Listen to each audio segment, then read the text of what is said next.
look, you've had your hand up for a while. I'm going to take your question. Lady in the front there.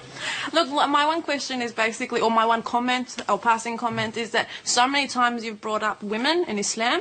I'd just like to correct that I've read the Quran, and all Muslim scholars would agree with me that Islam gives women a lot of rights. We over and over give women in Islam through the Quran. I may not say it through individuals who preach the religion, but Islam through the Quran gives women a lot of rights, and I need that to be heard. I need that to everyone to understand and hear that. I mean, absolutely. I am a young Muslim woman myself. I sit before you, I have a voice, and I can speak to you, and I can look you in the eye, and I do have my rights. And when I go to Iran, I'm actually Iranian as well, so when I go to Iran, I also have my rights. I need it to be heard that the Quran, Allah subhanahu wa ta'ala gives us our rights. People, individuals in countries, and people who represent our religion may not, and they may do the wrong thing to sort of stand in front and show us religion and preach us religion, but Islam does. All right. We're going to take that as a comment, a very passionate one at that. Okay. Well, no. No, we're not. No, we're not going to take it as a comment. I can see your face, I can see your hair, and I can see you sitting in an audience with young gentlemen. Don't you tell me you can do any of that in Iran. I can, though. No, you can't. Yes, I can. No, you cannot. I can. In Iran, in the Islamic Republic of Iran, where I have been, my hair would be out. My hair would be out because my veil would be little. My hair would be, it may be covered a little bit, but just like in the Bible, in the letter to the Corinthians, it says to cover your head to be modest. It's a shame she spoiled what could have been a perfectly good statement. All right, okay, I'm sorry. Modesty would be there. I mean, you've been talking about these cheap jokes throughout this whole conversation, but you're the only one making the cheap comments. You insult your sisters in Tehran who are being beaten. Who are being beaten and raped every day when you say that they have their rights in the Islamic Republic. It's an insult to the women of Iran. I do not. Okay.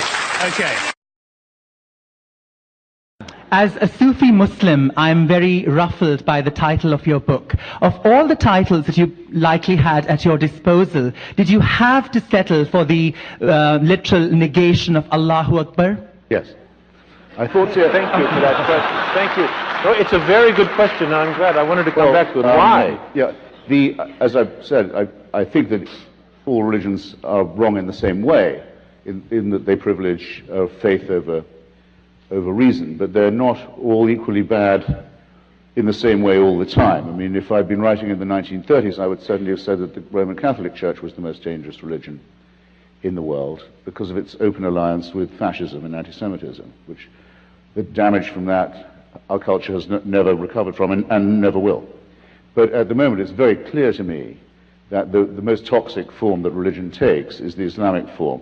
The horrible idea of wanting to end up with Sharia, with a religion-governed state, a state of religious law, and that the best means of getting there is jihad, holy war, and that Muslims have a special right to feel aggrieved enough to demand this, I think is absolute obscene wickedness, and I think their religion is nonsense. And in its entirety.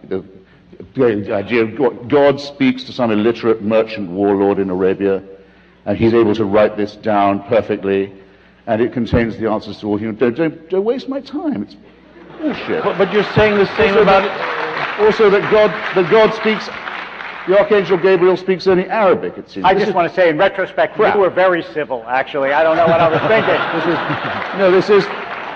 Is this the same characterization of all religions? Well, actually, no, because remember, Islam makes one special claim for itself. All religions claim to be revealed truth. They all are founded by divine revelation. But Islam rather dangerously says, ours is the last and final one. There can't be any more after this. This is God's last word. Now, that's straight away a temptation to violence and intolerance, and if you note, it's a temptation they seem quite willing to fall for. Rabbi, second, I had another motive. Which is this. If you remember Dick Gregory, the older comrades here will, great black comedian and civil rights activist, when he came to write his memoir, he called it nigger. Right.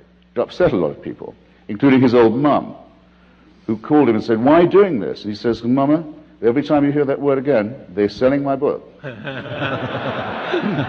So every Allahu Akbar reminds people that we're in a very serious struggle with a very depraved religion. And that help is available. Friend, you give no quarter? Look, he believes in the prophecy of Muhammad. I'm sorry to say, I think he's been, at best, conned. Yeah. Our time is ticking down.